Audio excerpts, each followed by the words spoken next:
આજે હું અને મિત્ર આવી ગયા બજારમાં ફોર્મલ કપડાની જોડી લેવા માટે આ શોપ પર. અસલામુઅલૈકુમ. આજનો મિનિટ 226. સવારમાં વહેલા ઉઠીને અડધો લીટર જેટલું પાણી પીધું, ત્યારબાદ બ્રશ કરવા લાગ્યો અને પછી કામકાજ પતાવીને આવી ગયો ઘરની અંદર ને અલ્હમ્દુલિલ્લાહ નાસ્તો રેડી છે તો નાસ્તો કરવા બેસી ગયો. અને આજ છે રવિવાર તો હું આવી ગયો ચોકમાં ને અહીંયા તો ક્રિકેટ રમતા હતા. ત્યારબાદ હું બેટ લઈને છોકરાઓને કેચની પ્રેક્ટિસ કરાવવા લાગ્યો.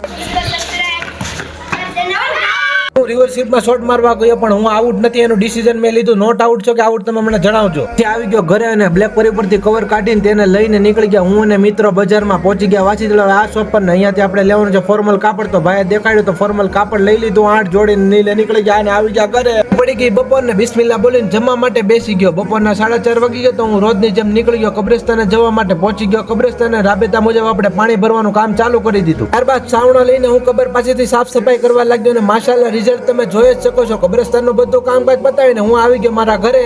ઘરે આવતા જ નાઈ ધોઈને થઈ ગયો રેડી અને એકદમ હીરો બની ગયો. કોઈ નજર ન પાડતા હો પાછા મારા ભાઈ. અચ્છા. પછી થઈ ગયો અસરની નમાઝનો ટાઈમ તો હું આવી ગયો મસ્જિદે જાફરમાં. થોડીક વાર મસ્જિદની અંદર બેઠો તો જમાત થઈ ગઈ ઊભી. પછી નમાઝ પડીને હું આવી ગયો બહાર. નમાઝ પડીને હું મારું કામ પતાવવા માટે નીકળી ગયો. પહોંચી ગયો હું દુકાને તો લાઇટના મોટા કારીગર સાથે મુલાકાત થઈ ગઈ. ત્યારબાદ હું આવી ગયો દરજીની દુકાને તો અહીંયા એક ભાઈ માપ દેતા હતા તો હું વેઇટિંગમાં કરવા લાગ્યો. ને આ છે આપણા યુનિફોર્મ જે આપણે અહીંયા સીવડાવવા માટે નાખવાના છે. પછી પડી ગઈ સાંજ ને આવા રોજ વિડીયો જોવા માટે ઇન્સ્ટાગ્રામમાં આઈડી ને ફોલો અને યુટ્યુબમાં જઈને સબસ્ક્રાઇબ કરવાનું ભૂલતા નહીં. મળીએ આવા નેક્સ્ટ મિની વ્લોગમાં.